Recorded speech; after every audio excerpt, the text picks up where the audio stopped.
hicieron para realizar en conjunto, de acuerdo a la experiencia, cómo se podría definir sepsis y los criterios diagnóstico y las bases del tratamiento. Después, en 2004, se hizo la primera publicación únicamente para adultos y en 2005 es la primera vez que se adaptan estas definiciones para la población pediátrica cuando utilizamos las definiciones como síndrome de respuesta inflamatoria sistémica, sepsis, todavía se diferenciaba sepsis grave y choque séptico. Después, en el 2016, se hicieron como clasificaciones para, ay, disculpen el ruido, perdón, pero espero que no intervenga en la ponencia. ¿Qué pasa la ambulancia? Perdón. Entonces, ahí se hizo por primera vez o se dio a conocer el score SOFA, que fue primeramente realizado para adultos y luego se adaptó para personas pues, de nuestra población pediátrica, donde abarcábamos sistemas como el respiratorio, el hepático, la coagulación, el cardiovascular, el neurológico y disfunción renal. ¿Le puedes dar siguiente, por favor, Carlos? Gracias. Entonces, de acuerdo a estas definiciones, adaptamos sepsis como una infección probable o confirmada asociada a un incremento agudo de la puntuación de SOFA de más de 2 puntos en 24 a 48 horas desde el inicio de la identificación del proceso infeccioso. Y choque séptico como una sepsis ya con alteraciones hemodinámicas que requerían vasoactivos. Ya para este entonces dejamos de utilizar sepsis grave y datos de respuesta inflamatoria, dado que ya sabemos que la sepsis por sí misma es un proceso inflamatorio muy grave y que produce alteraciones en la hemodinamia. Sin embargo, esta puntuación no fue suficiente para la población pediátrica, más bien que no era tan objetiva, dado que estos estudios se realizaron en pacientes que llegaban a la terapia intensiva, pero pues la mayoría de los pacientes con diagnóstico de sepsis y choque séptico, la realidad, incluso es un 80% de ellos, no llega a unidades de terapia intensiva. Por lo tanto, esta escala no es tan objetiva para pues, nuestra población o a los niños con los que nosotros tenemos contacto diario que presentan este diagnóstico. Entonces, apenas en el 2019 se hizo como otro fórum que se llama Phoenix o un estudio en el que apenas se realizó la publicación en el 2024 y las últimas guías con las directrices para el tratamiento del choque séptico fueron en 2021, que son la base del tratamiento de las que vamos a hablar el día de hoy. Va a ser como la estructura que vamos a seguir, dado que pues es el estudio más importante. ¿Y por qué es importante hablar de sepsis? Bueno, pues porque tiene una alta morbilidad y mortalidad dependiendo de la región geográfica en el mundo y pues en nuestro país especialmente tenemos un alto rango de morbilidad y mortalidad. En el mundo se dan hasta 22 casos por cada 100,000 niños por año y 2.202 en sepsis neonatal por cada 100,000 nacidos vivos. La mortalidad varía demasiado, como ya la mencioné, entre el 4 y el 50%. Nuestro país pues ronda por arriba del 25% de la mortalidad asociada a sepsis.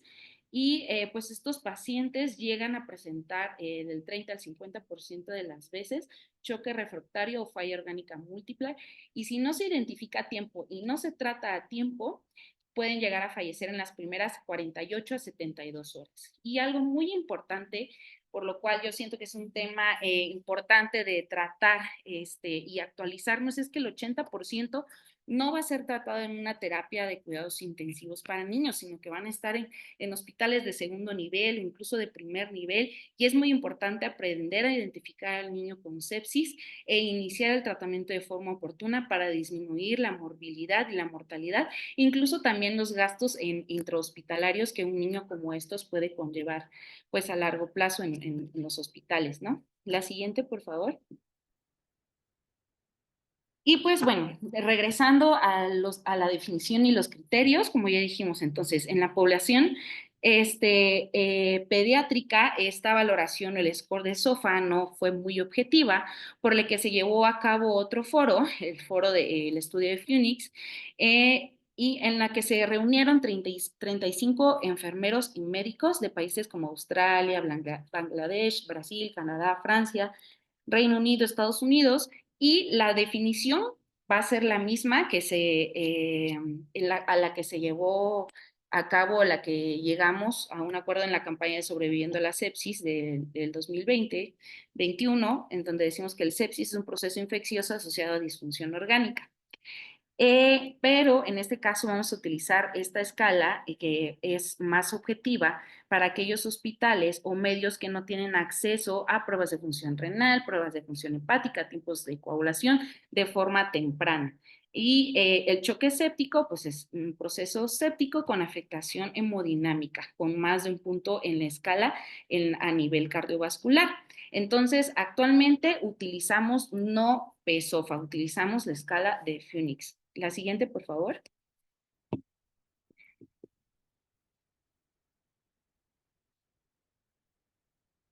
Otra, la siguiente, por favor. Gracias. Entonces, esta es la escala que vamos a utilizar de ahora en adelante para evaluar si un niño que está cursando por un proceso infeccioso está cursando con sepsis o tiene riesgo de. Y si se dan cuenta, son valores clínicos que están a la mano pues, de cualquier hospital de segundo nivel. Digo, algunos hospitales puede que no tengamos niveles de lactato o quizá que no podamos tomar tiempos de coagulación con fibrinógeno y dímero D, pero son sistemas que podemos evaluar de forma clínica. En la parte respiratoria creo que quiero que se fijen específicamente en este parámetro que no nos habla de saturación de oxígeno, de presión de oxígeno, nos habla de PAFI o SAFI, que es la misma para clasificar el nivel de daño pulmonar de acuerdo a las guías de PALIC, que esas son para PARS o síndrome de dificultad respiratoria aguda en niños. Entonces, ¿qué es esto? La PAFI va a ser el resultado o un índice entre la división de la presión de oxígeno entre el nivel de FIO2. Y el SAFI, que para eso no necesitamos una gasometría, es nada más con el oxímetro de pulso, vemos cuánto está saturando el niño y lo dividimos entre el aporte de FIO2. Esto entonces nos dice, lo ideal es que sea mayor a 400, pero si es menor a 292 oscila el SAFI en específico, que es al que tenemos acceso a todos, oscila entre 148 y 220, o es menor a 148, entonces nuestro paciente pues va acumulando puntos para sepsis. En el punto de cardiovascular evaluamos la utilización de medicamentos vasoactivos, los niveles de lactato, que idealmente debería de ser menor a 2, pero aquí ya como clasificación o para definición de sepsis, utilizamos lactato de 5 a 10 o mayor a 11 y luego la presión arterial media. Esto es muy importante que sea asociado también a otro dato de hipoperfusión. O sea, es el diagnóstico de sepsis, perdón, asociado a hipotensión, no la hipotensión por sí sola, ¿no? Que en hipotensión no siempre es equivalente a hipoperfusión. Y después encontramos coagulación. Únicamente ocupamos tomar una biometría hemática para ver los niveles de plaquetas. Sabemos que no en todos los hospitales, como ya mencioné, contamos con tiempos de coagulación a la mano para tener INR, fibrinógeno o dímero D, pero es suficiente con contar con una biometría hemática para ver si hay consumo o aumento de plaquetas, para sumar puntos al diagnóstico de sepsis. En la parte neurológica, pues ese también es clínico, con la escala de Glasgow pediátrica, y así es como sepsis se clasifica si juntamos o acumulamos más de 2 puntos con esta escala, y choque séptico con más de un punto a nivel cardiovascular en un niño que ya tiene diagnóstico de sepsis. Entonces, nos vamos a pegar esta guía, dado que es la que mejor, pues es más fácil y es más objetiva en centros en las que no hay unidades de terapia intensiva pediátrica. El siguiente, por favor.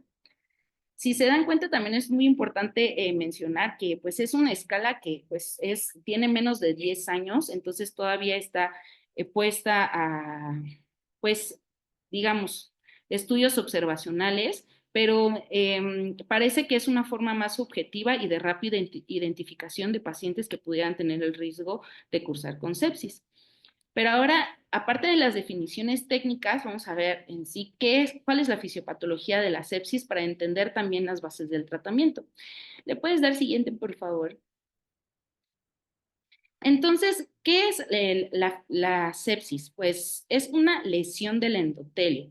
Después de muchos años se han realizado muchísimos estudios a nivel microvascular y se ha llegado a la conclusión de que el daño de las endotoxinas producidas principalmente por bacterias gram positivas y gram negativas en pacientes con sepsis es directamente en una capa que reviste el endotelio que se llama glucocálix. Y es por esta destrucción de la capa en la microvasculatura que pues se produce una lesión endotelial que va a resultar en vasoplegia, pérdida de la antitrombogenicidad y una interacción disregulada de las células y aumento de la permeabilidad. O sea que va a producir el choque que conocemos nosotros como distributivo. ¿Por qué? Porque por el daño de esta barrera, que es el endotelio que mantiene proteínas y el volumen circulatorio efectivo, pues va a empezar a fugarse por el daño en esta capa del endotelio. El glucocálix es pues lo último que se ha empezado a estudiar, igual no tiene más de 5 o 10 años. Entonces, esta es una capa que va a estar compuesta por polisacáridos, principalmente glicoproteínas, unidas a través de glucosaminoglucanos, proteoglucanos, y esto va a ayudar a que modula la permeabilidad vascular y pues estas proteínas van a ser hidrófilos y se van a unir a otras proteínas que van a mantener la barrera endotelial. Ajá. Entonces ayuda a mantener la presión oncótica a nivel intravascular.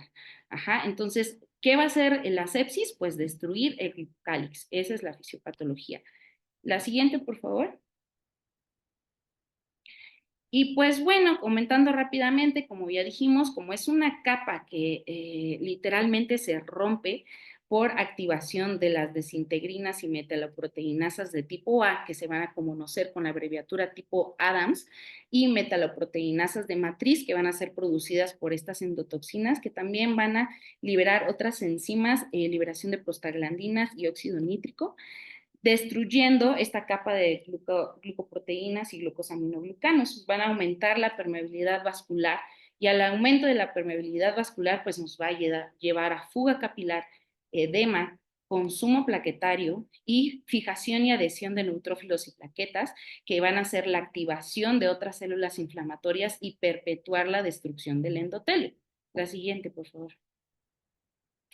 Como ya mencionamos, esto es, la anterior, perdón. Gracias. Entonces va a resultar en un síndrome de fuga capilar que va a producir alteraciones en la volemia del paciente, edema intersticial, y pues la pérdida de volemia en un choque distributivo nos lleva a hipoperfusión tisular. ¿Sale? La siguiente, por favor.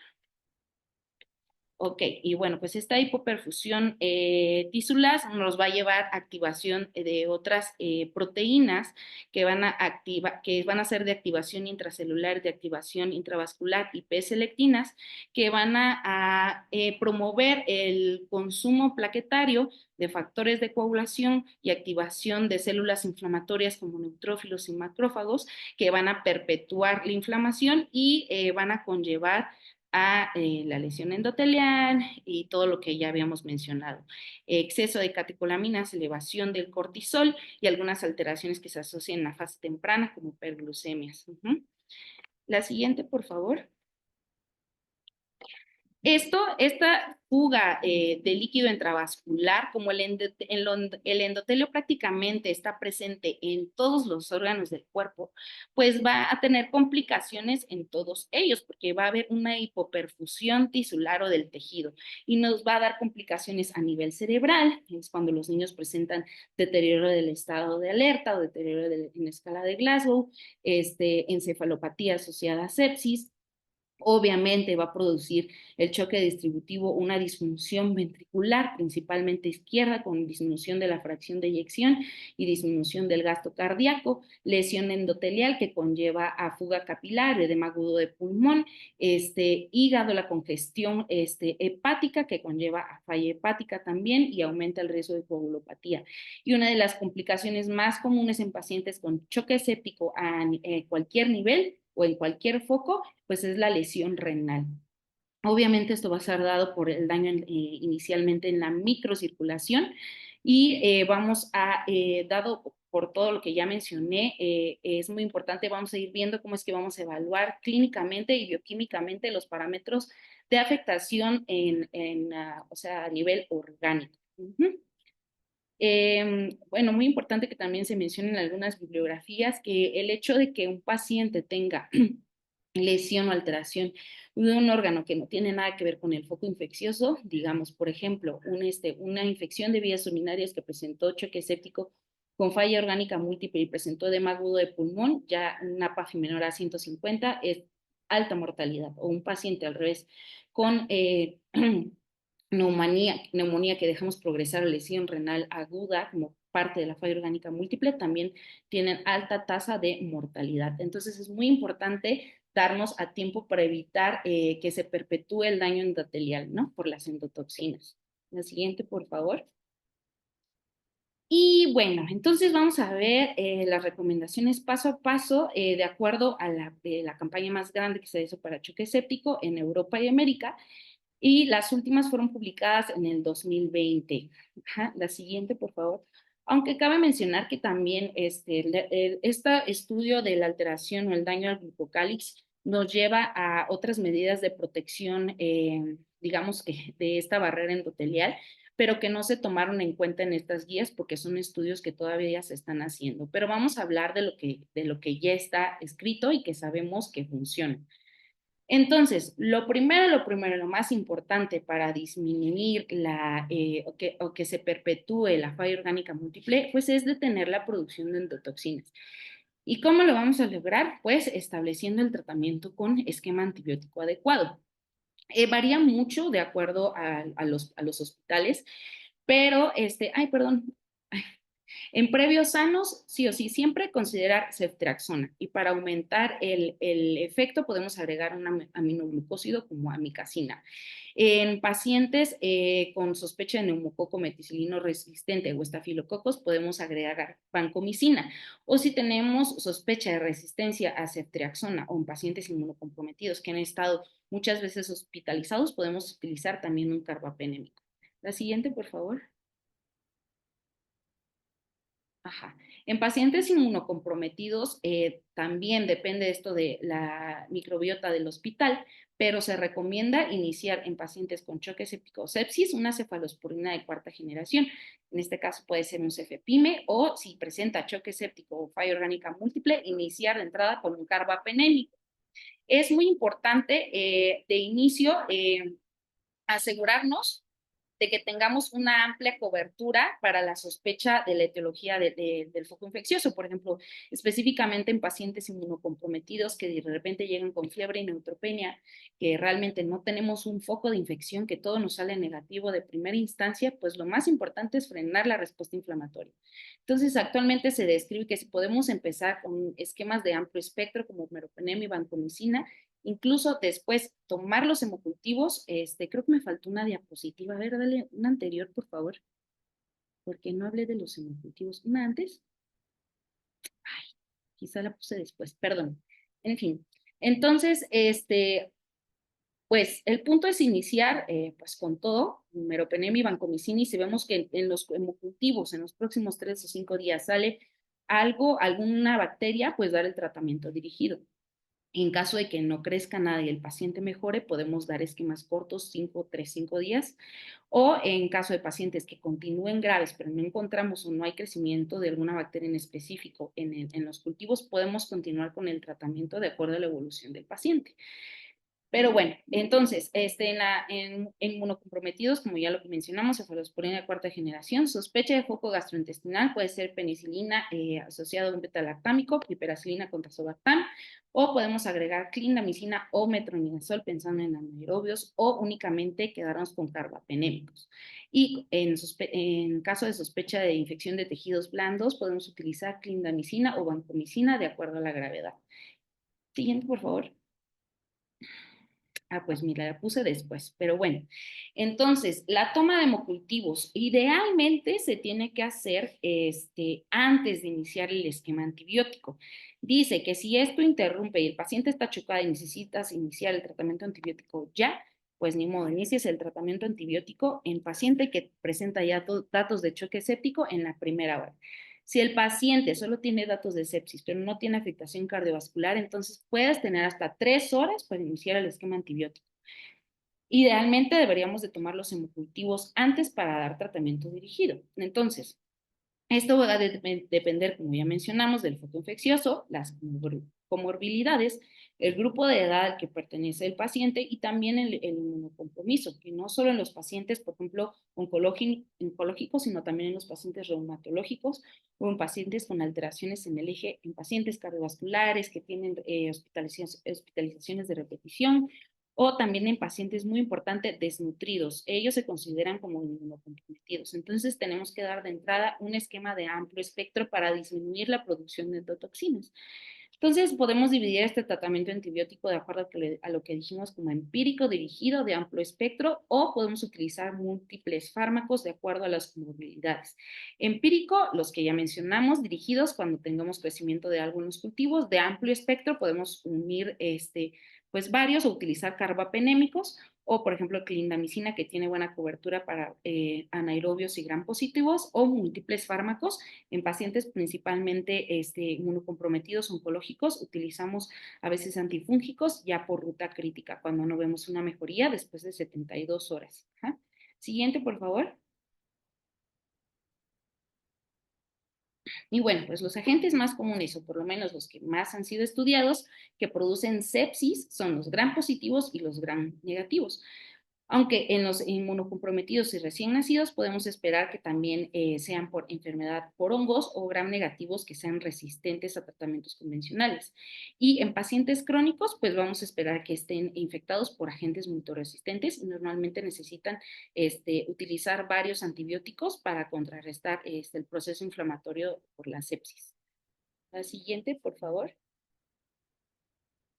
Y bueno, ahorita hablamos de sepsis, esa es la definición de la sepsis, ya sabemos que es un choque distributivo que se produce por una lesión en el glicocálix, que es la capa que reviste al endotelio. Pero, ¿qué es el choque? El choque va a ser una alteración en la producción de oxígeno para producir moléculas de ATP, por lo cual el cuerpo tiene más demanda de oxígeno, pero disminuye la disponibilidad de oxígeno.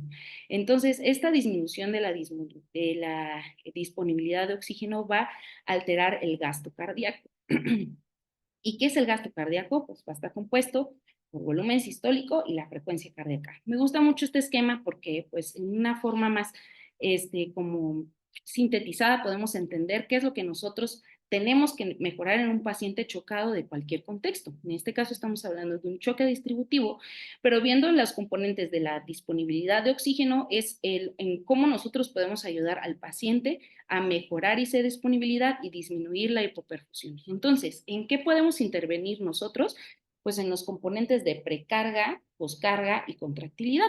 Y aquí es donde utilizamos el tratamiento inicial para la reanimación hemodinámica, que es el volumen, los inotrópicos o los vasopresores.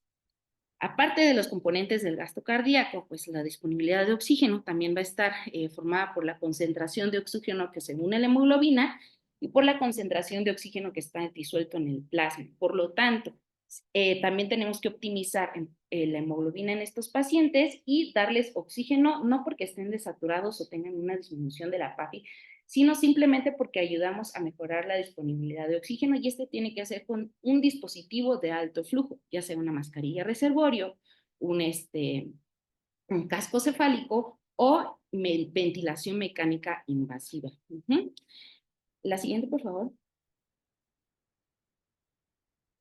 Bueno, pues el choque distributivo va a producir una alteración principalmente en la microcirculación, lo que va a producir una hipoperfusión y esto va a llevar a una falla circulatoria en la utilización de oxígeno. La siguiente, por favor.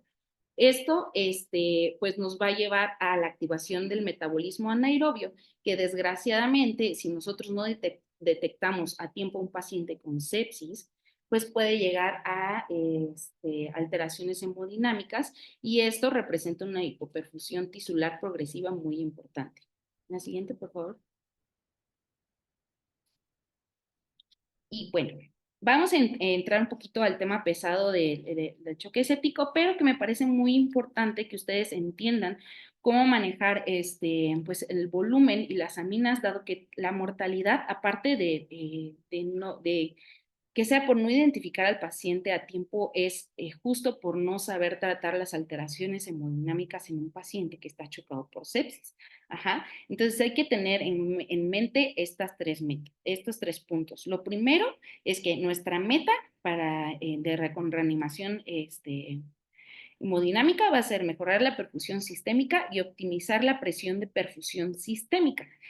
¿Qué es la presión de perfusión sistémica? ¿Le puedes dar la siguiente, por favor? Pues es la resta de la tensión arterial media menos la PVC. Sí, este es un valor objetivo que únicamente vamos a tener en pacientes que tengan un catéter venoso central, que llegue la punta a la aurícula derecha con la unión con la vena cava superior o la vena cava inferior en su defecto si fuera un catéter femoral. Esta es nuestra meta. Si tienen el recurso para medir una presión venosa central en pacientes que tienen catéter, vamos a guiarnos por estos parámetros, que también, como todo en pediatría, se percentila. Presión de perfusión sistémica para lactantes 45-50, escolares 55 y adolescentes 60. Esta va a ser nuestra meta. No queremos que un niño de 5 años tenga media de 70 o un niño de 15 años tenga media de 85. No, porque también el exceso de uso de vasopresores promueve la isquemia y la hipoperfusión tisular. Entonces nos vamos a guiar para estas metas para el uso de los siguientes recursos de los cuales vamos a hablar. Y bueno, mantener una presión de perfusión sistémica en caso de que no tengamos el recurso para medir una presión venosa central de forma inicial, la podemos valorar, pues obviamente con las metas de tensión arterial de acuerdo a la edad, el llenado capilar, la temperatura de las extremidades, que también es muy importante que aprendan a tocar a los niños, a sentir la perfusión de los niños. Un niño tiene que tener una temperatura que esté de forma distribuida igual en todo el cuerpo. Si tiene frías las extremidades o se ve con cambios de coloración reticular, eso es muy importante para la valoración de nuevas medidas para mejorar la perfusión. Entonces, no olvidar y aprender a palpar la temperatura o sentir la temperatura periférica de los niños. Obviamente el estado mental y el gasto urinario. La siguiente, por favor. Muy importante también que se aprendan las metas de acuerdo a la edad, recién nacidos más de 2 mililitros por kilo hora, lactantes 1.5, escolares y adolescentes como adultos más de 0.5 mililitros por kilo hora, ¿sale? Estas van a ser mis metas para medir la presión de perfusión sistémica, ¿ok? Ahora, los otros siguientes dos puntos, el volumen y el uso de vasopresores. ¿Cuál es la finalidad del uso de volumen? Es que de inicio rápido puedes mejorar tú el gasto cardíaco del paciente porque mejoras la precarga. Pero antes se pensaba que podías pasar hasta 60 mililitros por kilo, incluso hasta que crepitara el pulmón o que tuvieras hepatomegalia. Actualmente ya no, porque como mencionamos en la fisiopatología de la sepsis, hay mucha lesión endotelial y todo el volumen que le estamos pasando obviamente se va a fugar y vamos a tener complicaciones tanto pulmonares como renales, hepáticas y vamos a perpetuar la hipoperfusión tisular. Entonces, ahorita, actualmente se recomienda volumen de 10 mililitros por kilo en pacientes con alteraciones cardiológicas y 20 mililitros por kilo con cristaloides. Incluso en pacientes que tienen falla cardíaca podemos considerar volúmenes hasta de 5 mililitros por kilo. ¿Y de qué va a depender que mejore? Una de dos, sí mejora o la otra es que ya no puedes mejorar el retorno venoso y tienes que mejorar la función ventricular y ya te vas al siguiente paso, los vasopresores. Y esta respuesta tú la tienes que valorar en 15 minutos. Obviamente que si no tienes una vía periférica, que diga una vía central, no vas a poder pasar una carga en 5 minutos, que es lo ideal en un catéter venoso central. Pero si tienes una vía periférica, pasas la carga en 20 minutos, 15 minutos, lo más rápido que se pueda. Si no mejora en los primeros 5 minutos con la carga, ya no pases más volumen. Entonces, ya no no mejora con la precarga, no mejora el retorno venoso, te vas con mejorar la función ventricular. Y ahí entran las aminas. Y solo son 15 minutos. La siguiente, por favor. Aquí está un poquito, bueno, se tienen que habituar también a que en los niños sí diferenciamos todavía entre un componente hiperdinámico e hipodinámico. Esto puede ser a través de marcadores bioquímicos o también a través de la clínica. ¿Cuál es una herramienta que tenemos todos en cualquier centro hospitalario? Es la presión de pulso, que únicamente va a ser la diferencia de la presión arterial sistólica menos la presión arterial diastólica. Si esta diferencia, esta resta, es mayor a 40 milímetros de mercurio o corresponde a más de la mitad de la tensión arterial sistólica, quiere decir que las resistencias vasculares sistémicas van a estar disminuidas. Entonces, esto va a integrar un patrón hiperdinámico, o sea, el niño está vasodilatado. Ajá. Y esto va a ser la diferencia entre utilizar adrenalina o norepinefrina de inicio. Ajá. La siguiente, por favor. Y bueno, otra vez, retomando lo que ya mencionamos, en los primeros 15 minutos, si no te jaló con volumen, valoras la perfusión del niño con el llenado capilar, la temperatura de las extremidades y la presión de pulso. Entonces dijimos que el niño hipodinámico va a estar con datos de vasoconstricción. Entonces el niño va a estar con las extremidades frías y vamos a tener una presión de pulso mayor de 40. Ajá. Entonces, en este caso, vamos a utilizar vamos a integrar que está en un estado hipodinámico, por lo tanto se va a ver beneficiado de un inotrópico. Vamos a mejorar la contractilidad y la amina de elección al inicio va a ser la adrenalina. En medio puse la reserva venosa central, pero este es un recurso que solo vamos a tener cuando tenemos catéter venoso pues central, ¿no?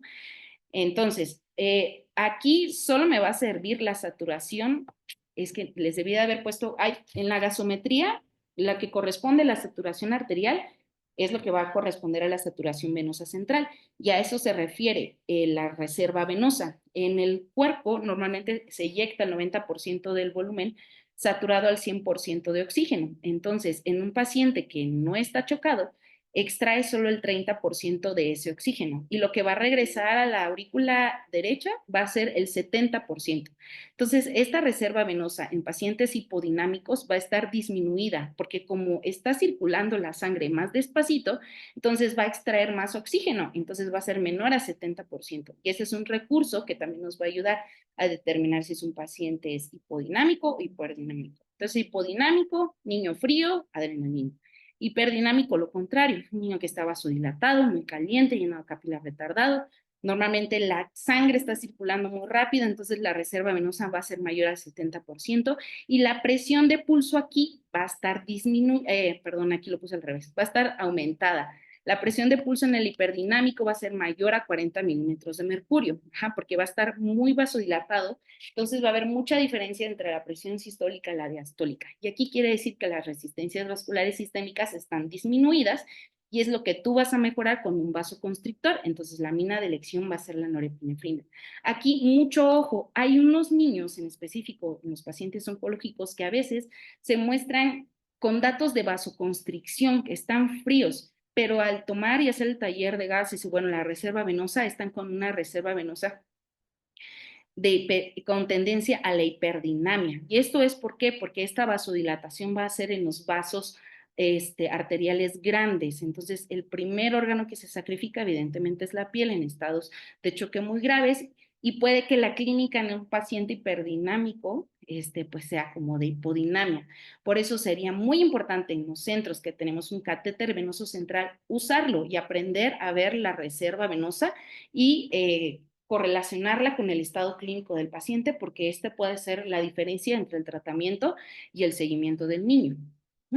Sí, que son muchos conceptos, pero pues al final a ver si nos da tiempo de resolver dudas, con mucho gusto.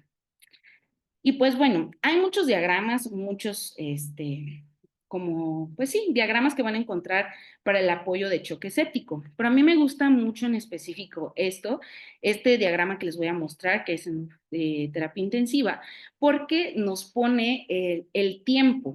Y es muy importante que nosotros entendamos que ya no es como antes, porque se ha comprobado que ahora el paso de volumen y la espera de perpetuar estas alteraciones hemodinámicas, pues perpetúan hipoperfusión tisular. Ajá. Entonces, tenemos que actuar rápido y estar pegados al niño. Si hay un paciente con choque séptico, alguien debe de estar al lado y bien pendiente de los signos vitales y los cambios clínicos para tomar la siguiente decisión.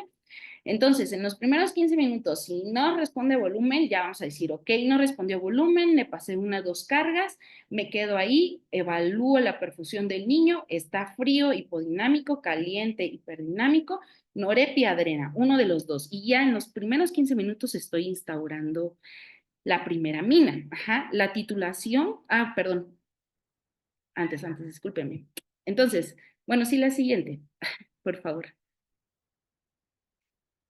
Es que la puse por partes y ya les estaba explicando. En fin, entonces, pues aquí vemos en los primeros 0 y 5 minutos ya instauramos los antibióticos, ya le colocamos las vías, le pasamos volumen, corregimos factores como fiebre, hipoglucemia, hipotermia, hipocalcemia, que pueden perpetuar el estado de alteración hemodinámica o sepsis.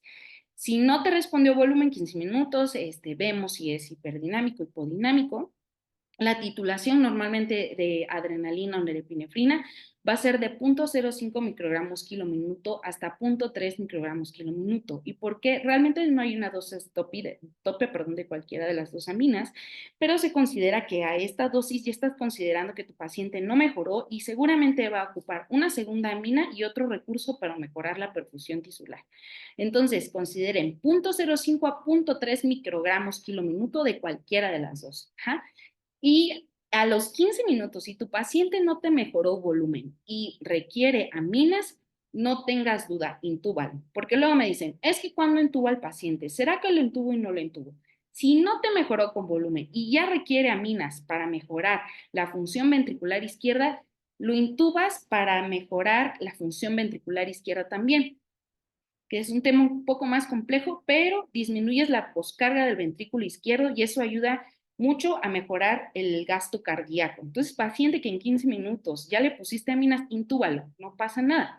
Lo tienes con apoyo pues basal, ya dependiendo si sea un foco pulmonar o no, pero aparte que disminuyes el consumo de oxígeno, mejoras la disponibilidad de oxígeno, porque disminuyes el estrés del paciente, lo vas a poner analgesia, anestesia, entonces mejoras la disponibilidad. Entonces, 15 minutos, le pones aminas, intúbalo. La siguiente, por favor.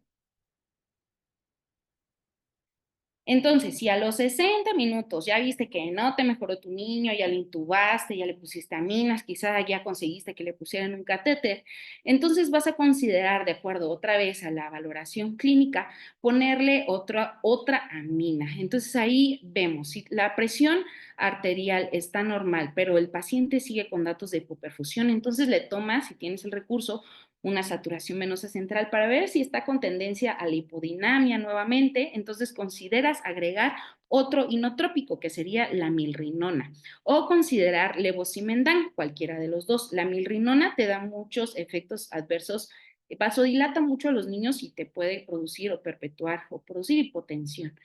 El levosimendan también, pero en experiencia me parece que toleran mejor el levosimendan que la milrinona en pacientes que tienen que están muy chocados. Los pacientes en otro contexto en los que tienen la presión baja, lo mismo, y tienen una saturación menor a 70, consideras mejorar la hemoglobina, entonces consideras ahí un paciente agregarle norepinefrina. Y nuevamente, ese es en choque frío, agregarle, perdón, también en choques calientes, perdón, que es el último contexto, cuando tenemos al paciente que está nuevamente hipotenso, está muy vasodilatado, una saturación venosa que quizá está por arriba del 70%, aquí el diagramita está mal, consideramos otro vasopresor, que sería vasopresina. Entonces, podemos agregar otro inotrópico u otro vasopresor de acuerdo a la misma evaluación clínica que ya mencionamos, ¿no? Caliente, frío, hipodinámico, hipodinámico. Y para este entonces ya también habrás considerado administrar esteroide, pero para este punto, bueno, ya más adelante hablamos sobre la administración de esteroide. Aquí también ya solicitaste si tienes un cardiólogo en el hospital que te mida la FEBI, la función ventricular, el gasto cardíaco y pues ya, la siguiente, por favor. Pero todo esto ya aconteció y ya lo pensaste en la primera hora del choque. Ahora, si el paciente, a pesar de esto, no mejora, ya le hiciste el eco, tiene una FEBI mayor de 55, ya tiene 3 aminas y no mejora, entonces vas a buscar otros datos que te perpetúen el choque, ya sea un neumotórax, un hemotórax, o pacientes que tienen cuadros abdominales que quizás ya están perforados y te perpetúan el choque, la pérdida de líquido, acidosis metabólica, ¿no?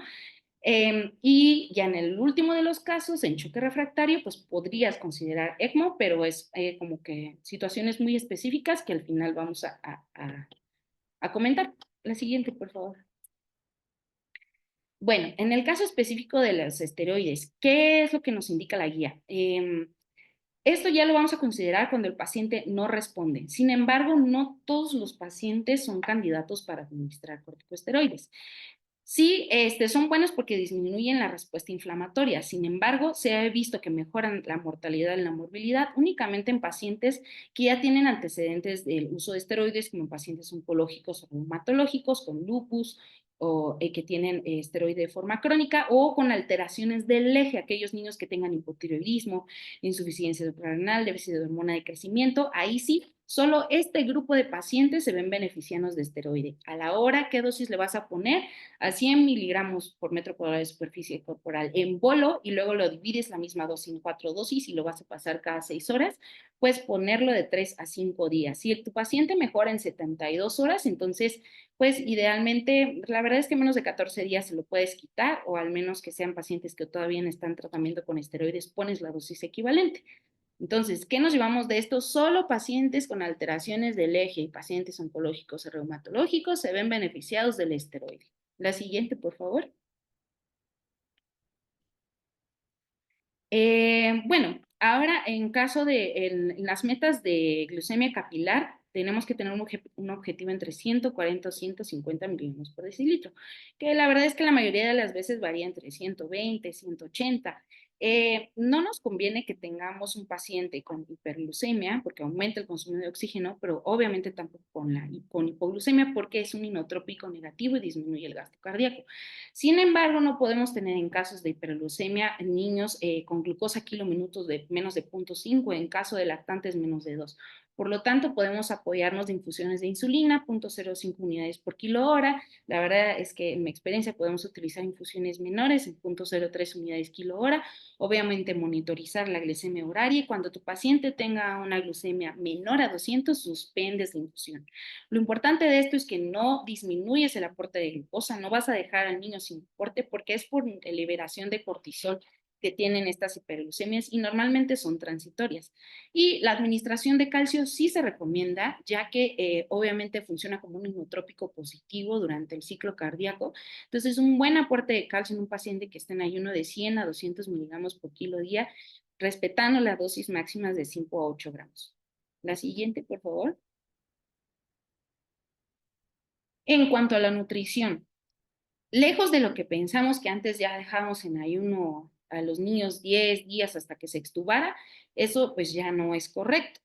Lo que tenemos que hacer es darle de comer al niño de forma prioritaria en menos de 48 horas y preferir la vía enteral, o sea, a través de la sonda orogástrica, ya sea el recurso que tengamos leches lactosadas, se pueden pedir licuados, la fórmula para la edad, pero es iniciar la nutrición enteral temprana en las primeras 24 horas, ya que disminuye el riesgo de intolerancia gastrointestinal y se ha comprobado también que mejora la respuesta inmune del paciente, estimulando la mucosa y los cilios intestinales. La nutrición enteral no debe de estar contraindicada únicamente en aquellos pacientes que obviamente, por ejemplo, colitis neutropénica, enterocolitis, perforaciones intestinales, choques sépticos asociados a foco abdominal, obviamente si no pueden comer, no podemos utilizar enteral, pues vamos con la nutrición parenteral, una NPT, ajá, puede ser periférica, puede ser central, ojalá tuviéramos el recurso en todos los hospitales, pero es lo ideal iniciar en las primeras 48 horas. ¿Por qué? Porque el darle al paciente y sustituir los líquidos endovenosos por una nutrición, pues mejora la presión oncótica y disminuye las complicaciones y la morbilidad y la mortalidad por edema y fuga capilar. Entonces, esta parte de la nutrición sí es bien importante. Criterios más, o sea, por experiencia que yo les puedo decir, cuando iniciamos nutrición en un paciente, lactato menor a 2 y el uso de una o dos aminas, en este caso podría ser adrena y milrinona, y ya la adrena menor a 0.2 microgramos kilo minuto. Ajá, en ese contexto el paciente tiene peristalsis, abdomen blandito, ya no tiene datos de hipoperfusión, no aumenta el score aminérgico, puedo iniciarle de comer. Esto es muy, muy importante que no prolonguemos el ayuno de los pacientes. La siguiente, por favor. Ahora, Ahora, en cuanto a los hemoderivados, el concentrado eritrocitario, de acuerdo a las guías, ¿cuándo vamos a mejorar la hemoglobina? En pacientes que todavía tengan alteraciones hemodinámicas, que estemos aumentando el score aminérgico, vamos a considerar transfundir concentrado eritrocitario para mantener una hemoglobina por lo menos de 10 o un hematocrito mayor a 30. Ajá. Pero si tenemos un paciente que ya le estamos bajando el score aminérgico, que pues ya está normotenso con el score que tengas, ya no aumentó el lactato, vaya, se detuvo los datos de hipoperfusión, puedes mantenerlo con una hemoglobina mayor a 7. Ajá. Pero en pacientes que están hemodinámicamente inestables, como vimos en los componentes de la disponibilidad de oxígeno, si ocupamos una hemoglobina mayor a 10 o un hematocrito de 30% por lo menos. La siguiente, por favor. Plaquetas. La única indicación de administrar plaquetas va a ser cuando tengamos anormalidades en la coagulación o riesgo de hemorragias. Plaquetas menos de 10,000 o menos de 15,000 idealmente. En pacientes con coagulopatía, la siguiente, por favor, no vamos a corregir los tiempos de coagulación ni vitamina K. ¿Por qué? Porque estos pacientes por la lesión endotelial van a producir factores tanto coagulantes como procoagulantes.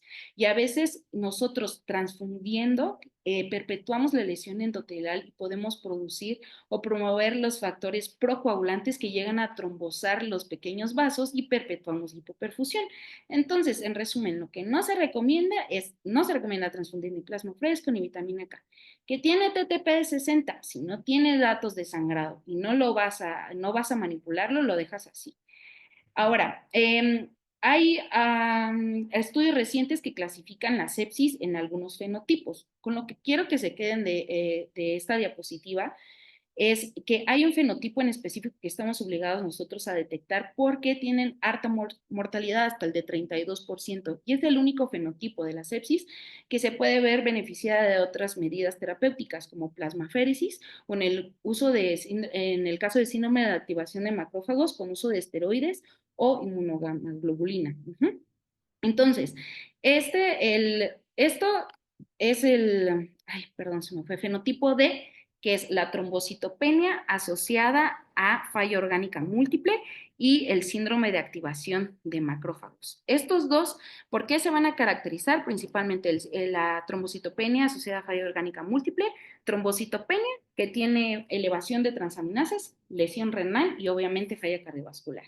Estos pacientes se ven beneficiados de sesiones de plasmaféresis. Sé que es un recurso que no en todos los hospitales tenemos, pero quien los tiene lo podemos utilizar. 3 a 5 sesiones y sirve para hacer el recambio plasmático y barrer esas sustancias inflamatorias. Y en el caso del síndrome de activación macrofágica, que se va a dar por una respuesta inflamatoria muy intensa en pacientes con lupus o algún diagnóstico reumatológico. ¿Ja? Ellos responden bien a plasmaféresis, metilprednisolona y también responden bien a gamma. ¿Ja? Entonces, ¿cómo vamos a hacer el diagnóstico? Tomando laboratorios, pruebas de función hepática, lesión renal, trombocitopenia con una biometría hemática y donde tengamos niveles de ferritina. Es una sustancia que se asocia a la unión a lipopolisacáridos, sustancias proinflamatorias y toxinas. Por lo tanto, si encontramos una ferritina mayor a 500 más falla orgánica múltiple, integramos TAMOF o SAM y se benefician de plasmaféresis o esteroides si no tenemos plasmaféresis. Metilprednisolona, bolos son de 10 a 30 miligramos por kilo. La siguiente, por favor. Bueno, la siguiente, eso ya lo comenté. Terapia de reemplazo renal. Esta, bueno, en general en los pacientes en la terapia intensiva, pacientes críticos, se ven beneficiados de un índice de sobrecarga menor al 5 al 10%. ¿Cómo vamos a obtener este índice? Vamos a dividir el total de su peso en miligramos entre el total en mililitros del balance positivo que tengamos y lo dividimos entre 100 y eso nos va a dar un porcentaje. Si este es mayor a 5%, idealmente ya son candidatos para una terapia de reemplazo renal. Sí, pero la mayoría de los centros se considera cuando tenemos más del 10%. Entonces, utilizamos terapia de reemplazo renal continua Y si antes de esto todavía tenemos una función renal conservada, vamos a intentar con los diuréticos y la restricción hídrica. Restricción hídrica, líquidos totales, contando antibióticos, soluciones, nutrición parenteral, bienteral, al 80, al 60, al 70% de lo que le corresponde por holiday. Ajá. Y ponerle diuréticos. La verdad es que normalmente el diurético que responden es a furosemide, ajá, porque ya tienen una lesión isquémica a nivel renal. Entonces, bolos que van de 0.3 a 0.5 miligramos por kilo, dependiendo del contexto del paciente, evitando pasar, que pesa 40 kilos el niño, le voy a pasar 20 miligramos de furosemide, tampoco es correcto. ¿Por qué? Porque acuérdense que tenemos una depresión vascular importante y podemos, pues, hipotensar o chocar al niño otra vez. Entonces, son dosis que inicialmente son de 5, 10 miligramos, infusión de furosemida, y si no funciona, ya estás pensando a las 2 o 4 horas en una terapia de reemplazo renal. Obviamente esto anuado al aumento de las pruebas de función renal. Entonces, la ideal de sustitución va a ser la terapia de reemplazo renal continua. La siguiente, por favor, y hay un filtro. Ay, es que no lo puse. La anterior, perdóname. Hay un filtro que se llama Oxiris, que es específico para terapia de reemplazo renal continua, digo, hablando de marcas, que nos sirve para que una de las enzimas o moléculas inflamatorias, en específico Adams 13, se queda atrapada en ese filtro, entonces disminuye la lesión endotelial y es específicamente hecha para pacientes con choque séptico o Oxiris. Se utiliza si en caso tuviéramos el recurso, pues terapia de reemplazo renal continuo. La siguiente, por favor. Y bueno, el ECMO ya es un recurso que se va a pensar, obviamente no contamos con eso en la mayoría de los centros aquí en México, pero debemos de saber que esto es lo que se tiene que hacer. Idealmente está recomendado en ECMO venovenoso, que ya es una circulación asistida al paciente porque pues, no es capaz de mantener la ventilación o el gasto cardíaco en cualquiera de los dos casos, pero van a tener criterios específicos. Realmente para el venovenoso sí les va bien y está indicado en pacientes con niños de síndrome de dificultad respiratoria aguda. Y realmente en algunos estudios que se han realizado encuentran tasas de mortalidad similares, pero en los niños en específico con PARTS les va bien. Entonces, ¿cuáles van a ser estos criterios cuando ya pensemos, no, pues ya hicimos todo lo que tuvimos en nuestras manos? Necesitamos ECMO para sacar adelante al niño con neumonía, o sea, de foco pulmonar que tiene PARTS, es un índice de oxigenación mayor a 40 por más de 6 horas o un índice de oxigenación mayor a 35 por más de 12 horas.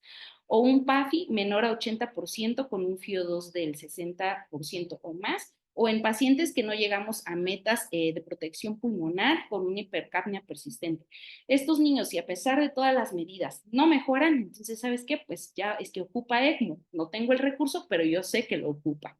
Y la siguiente, pues sería la opción venoarterial, pero realmente en niños con sepsis todavía es muy controversial, porque tiene muchas complicaciones. El riesgo-beneficio no, o sea, es más del riesgo que el beneficio vaya en estos pacientes y todavía se está estudiando y haciendo como que estudios observacionales de ver cómo evolucionan los niños en venoarterial. Entonces, pero también tenemos que conocer los criterios.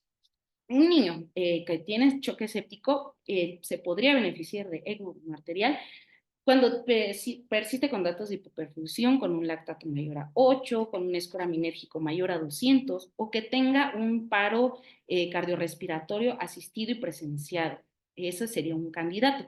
O disfunción ventricular izquierda con una FEBI menor al 28%, o un gasto cardíaco menor a 2.2 litros por minuto. Este tipo de pacientes podrían ser candidatos a este tipo de ECMO, pero no siempre es lo ideal porque, les repito, es más el riesgo que el beneficio. Entonces son cosas que todavía se están estudiando. La siguiente, por favor.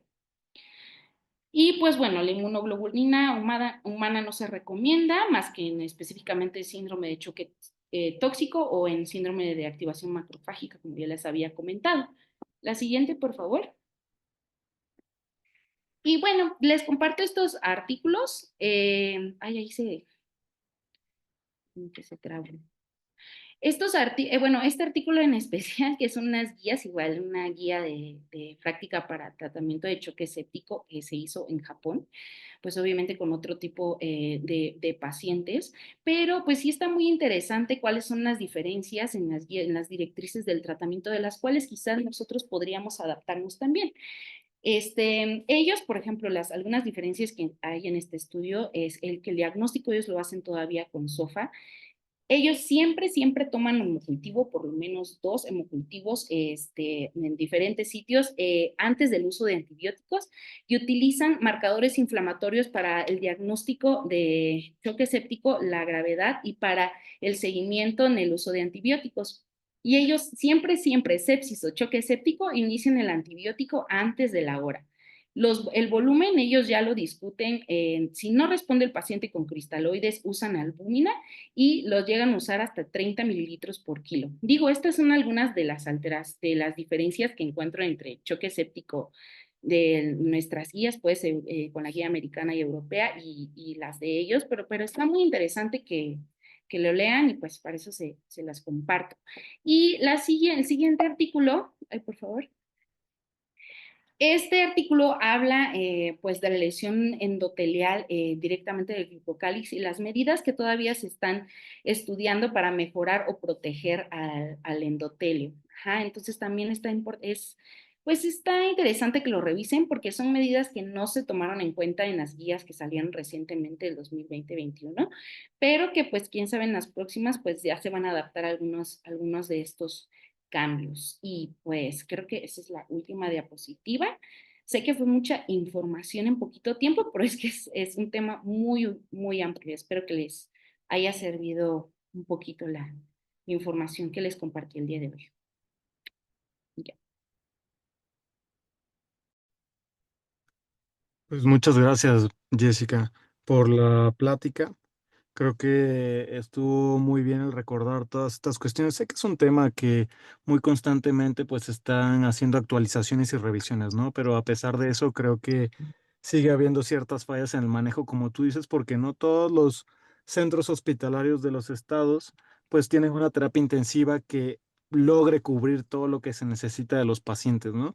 Entonces, bueno, mira, aquí hay unas preguntas para que me puedas ayudar a responderlas. Mira, preguntó Marco, ¿hay dosis máxima de adrenalina en infusión por vena periférica?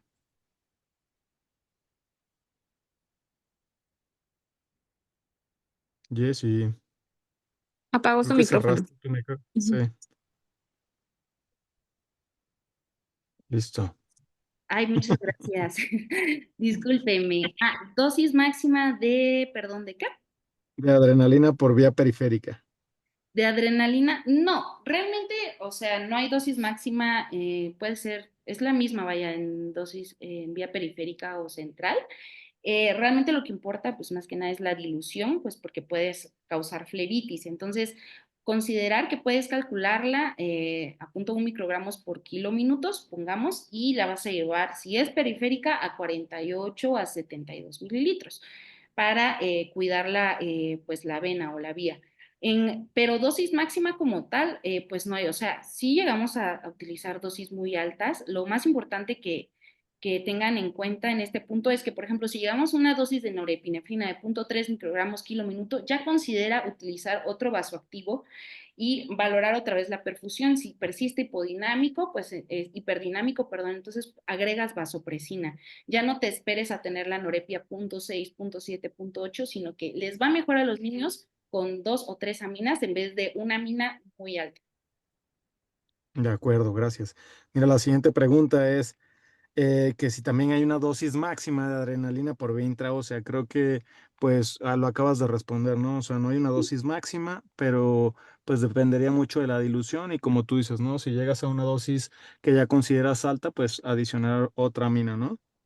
Exacto, así es. Sí, sí, sí, no importa tanto como la vía, sino más bien considerar agregar otro vasoactivo.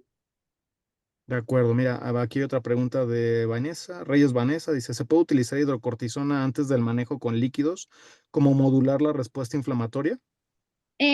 Por ejemplo, o sea, quizás sí en pacientes sépticos, por ejemplo, en pacientes oncológicos que están ay, ¿cómo se llama? Inducción o que están en fase de mantenimiento, que tienen esteroide, vaya, pues obviamente sí le puedes dar una dosis de estrés, pero si el paciente ya tiene alteraciones cardiovasculares, inmediatamente para mejorar el gasto cardíaco ocupamos el volumen. Sí, sí puedes ocupar el esteroide pensando en que el paciente pues va a tener una respuesta inflamatoria irregulada, pero eso no quita lo otro, vaya. Y recordar que el esteroide es específicamente en pacientes inmunocomprometidos, oncológicos, con alteraciones del eje, y no en previos sanos, pues. De acuerdo, bueno. Gracias. Aquí te dicen excelente ponencia. Muchas gracias, doctora. Muchas gracias por la plática. Y hay otra pregunta. ¿Cuál es el criterio al usar dobutamina con saturaciones venosas centrales menores a 70 u 80, al saber que tenemos un choque refractario a aminas? Pues sí, también se recomienda la dobutamina, digo, pues no, pero no, la dobutamina no se recomienda porque aumenta el gasto cardíaco y el consumo de oxígeno. Normalmente a los niños no les va bien con dobutamina, es igual que el grupo de edad, pues, de ancianos, por decir así.